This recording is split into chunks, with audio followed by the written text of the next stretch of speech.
What happens when a country music superstar and a daytime talk show host clash? So hard that the cameras can barely keep up?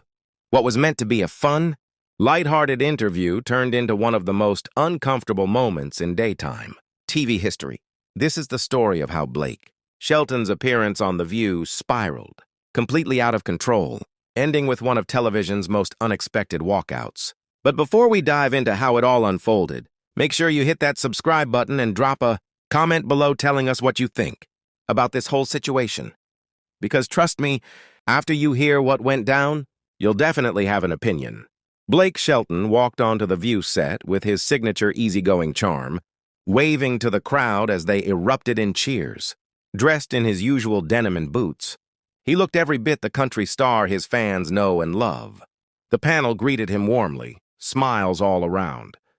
It was supposed to be an effortless interview, some laughs, a few questions about his latest album, maybe a funny story or two from life on the road. For the first several minutes, that's exactly what it was. Blake was relaxed, cracking jokes, talking about his favorite songs to perform live, even teasing about pranking his bandmates on tour. Everything felt natural, easy, but then the energy shifted. Joy Behar leaned forward, her tone suddenly sharper, her expression serious. "So Blake," she began, "you've built this whole persona as this down-to-earth country guy, the everyman who loves his ranch, his trucks, and all that. But you're worth what now? 100 million? At what point does that small-town authenticity start to feel manufactured?" The audience went silent. Blake's smile faltered for a split second. You could feel the air thicken in the studio. But he kept his composure, flashing a polite grin. "Well, Joy," he said evenly, "I grew up in a small town in Oklahoma. That's not a persona, that's just who I am. Having success doesn't change where I came from or what I value." Joy wasn't satisfied. "Come on, Blake, you live in Los Angeles now. You've been on national television for years. You're not exactly sitting on a tractor in Oklahoma anymore. Don't you think your fans deserve a little more honesty about who you really are?" The tension rose. Blake shifted in his chair, his easy posture gone. "I think my fans know exactly who I am," he said, his tone calm but firmer now. "I've never pretended to be something I'm not. Yeah, I've been blessed with success, but that doesn't mean I've forgotten where I came from. I still go home. I still see the same friends I grew up with. Success doesn't erase your roots." One of the other hosts tried to step in to lighten the moment, but Joy cut her off. "Here's what I think, Blake," she pressed. "Country music sells this fantasy of small-town authenticity to people. But most artists are millionaires living in mansions. Isn't that kind of hypocritical?" That word, hypocritical, landed hard. Blake's jaw tightened. His face hardened slightly. "Hypocritical?" he repeated. "Joy, I sing about my life and the things that matter to me. If that connects with people, it's because it's real. Should I apologize for working hard and being successful? Should I pretend I still live in the same house I grew up in just to meet your definition of authentic?" The audience gasped softly. Joy leaned back in her chair with a smirk. "I'm just saying maybe you could acknowledge that you're not that same guy anymore. You're part of the elite now, whether you like it or not." Blake let out a small laugh, but there was no humor in it. "Elite? Joy, you're sitting on one of the biggest talk shows in the country, lecturing me about being elite? That's rich." The room froze.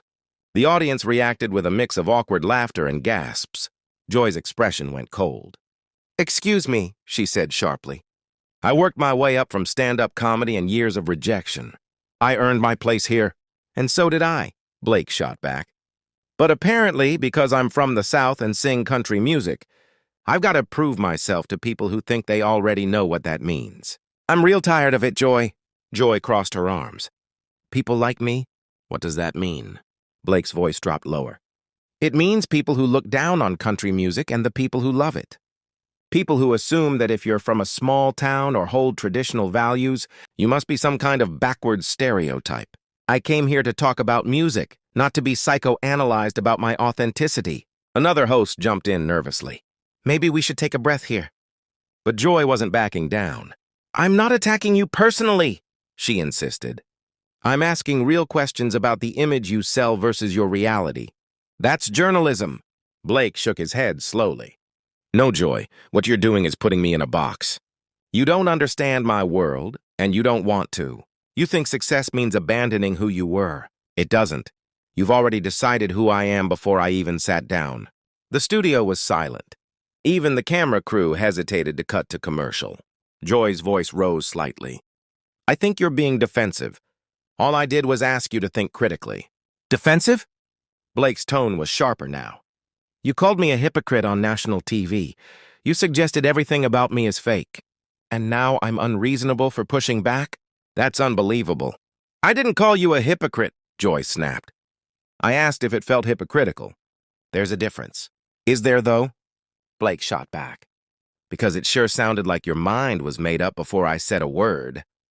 You brought me here to tear me down, not to talk. Joy's tone turned icy. If you can't handle a tough question, maybe you shouldn't do interviews. Joy, Blake said, leaning forward slightly. There's a difference between a tough question and being condescending. You've been condescending since the moment this started. You don't want a conversation, you want a soundbite. The other hosts exchanged panicked glances. One tried again. Gently. I think what Joy's getting at is that people care about authenticity. And maybe she's curious how you balance that with fame. Blake nodded at her. That's a fair question when it's asked respectfully. But that's not what this is. This was an ambush disguised as an interview. Joy rolled her eyes. Oh, please. You're a millionaire celebrity. You don't get to play the victim when someone challenges you. Blake's voice lowered again, controlled, calm, but simmering. I'm not playing the victim. I'm calling out disrespect. You didn't invite me here to talk. You invited me here to make me look like a fraud. And that's not journalism, Joy, that's ego. The tension was unbearable now. The audience didn't move. Joy threw her hands up. My agenda is honest conversation. If that makes you uncomfortable, that's on you. It doesn't make me uncomfortable, Blake said. It makes me disappointed. You've decided that because I'm successful, I can't be genuine. You've decided country music isn't as real as whatever you think is authentic. And that says more about you than me. Joy's cheeks flushed deep red.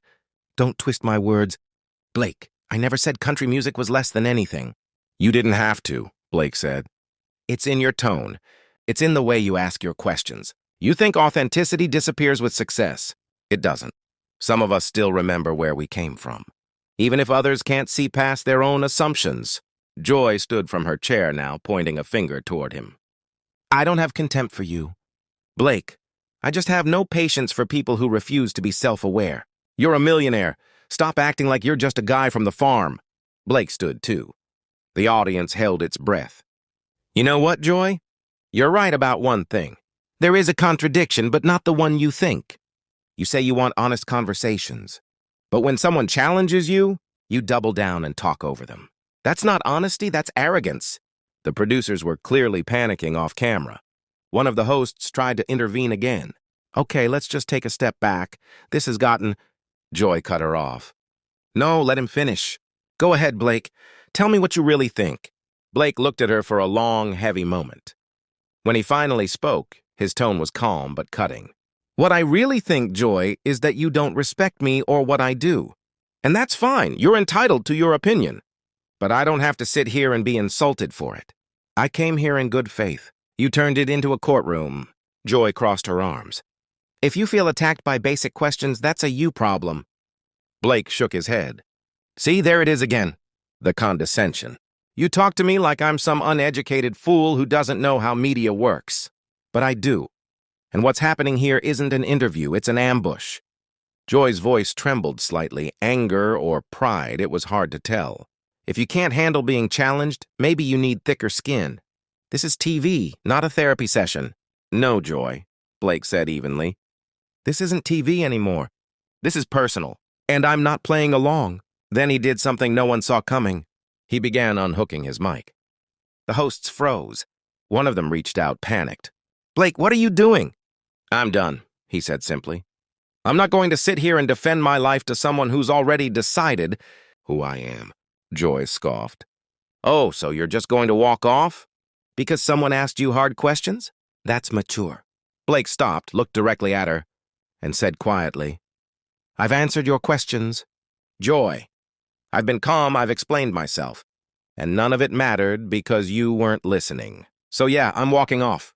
Not because I can't handle questions, but because I won't sit here and be disrespected. One of the other hosts pleaded, "Blake, please! Can we just go to break and start fresh? This doesn't have to end like this." He smiled sadly. "I appreciate that, I really do.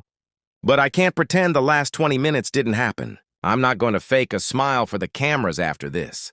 Joy threw up her hands. "Your dignity? Blake, you're the one turning this into a scene. If you were really as authentic as you say, you'd stay and talk." Blake turned back to her one last time. "Joy, I am authentic. I'm just not interested in playing a fake version of myself for your show. You want to call this dramatic? Fine. But from where I'm standing, it's just self-respect."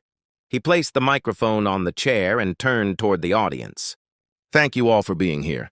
I'm sorry it went this way. I came to talk about music, not to fight.